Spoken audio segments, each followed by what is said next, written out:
1971 সালের 16 ডিসেম্বর পাকিস্তানি বাহিনীর আত্মসমর্পণ এবং 9 মাসের রক্তক্ষয়ী সংগ্রামের মধ্য দিয়ে আসে কাঙ্ক্ষিত স্বাধীনতা। আজ সেই মহান বিজয় দিবস। বিজয় দিবস উপলক্ষে মঙ্গলবার সামাজিক যোগাযোগ মাধ্যমে ফেসবুকে একটি পোস্ট করেন ভারতের প্রধানমন্ত্রী নরেন্দ্র মোদী। ওই পোস্টে তিনি 1971 সালের 16 ডিসেম্বরের ঘটনাকে ভারতের বিজয় দিবস হিসেবে উল্লেখ করলেও সেখানে একবারও বাংলাদেশের নাম উল্লেখ করেননি। নরেন্দ্র মোদী লিখেছেন, বিজয় দিবসে আমরা আমাদের সেই সাহসী সেনাদের স্মরণ করছি যাদের সাহসিকতা এবং আত্মত্যাগ 1971 সালে ভারতের এক ঐতিহাসিক বিজয় নিশ্চিত করেছিল। তাদের দৃঢ় মনোবল এবং নিঃস্বার্থ সেবা আমাদের দেশকে রক্ষা করেছে এবং আমাদের ইতিহাসে একটি গৌরবান্বিত মুহূর্ত খোদাই করেছে। এই দিনটি তাদের সাহসকে সম্মান জানায় এবং তাদের অসাধারণ মনোবলকে মনে করিয়ে দেয়।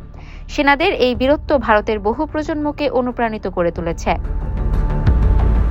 এর আগে ভারতের সেনাবাহিনী বিজয় দিবস নিয়ে একটি পোস্ট দেয়। তারা সেখানে মুক্তিযোদ্ধাদের বীরত্বের কথা উল্লেখ করেছে। দেশটির সেনাবাহিনী বলেছে, বিজয় দিবস শুধুমাত্র কোনো একটি তারিখ নয়, এটি 1971 সালের যুদ্ধে ভারতীয় সশস্ত্র বাহিনীর ঐতিহাসিক ও চূড়ান্ত বিজয়ের একটি প্রতীক।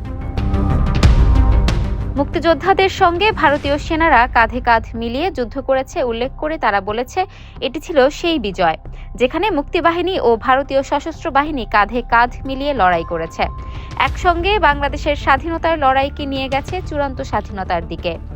এটি এমন বিজয় যা ভারতীয় সেনাবাহিনীর ইতিহাসকে নতুন করে গড়ে তুলেছে, দক্ষিণ এশিয়ার মানচিত্রকে নতুন করে অঙ্কন করেছে এবং নতুন রাষ্ট্র বাংলাদেশের জন্ম দিয়েছে।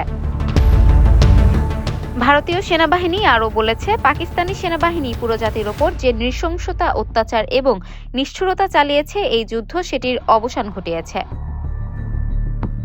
Desk report, campus Times.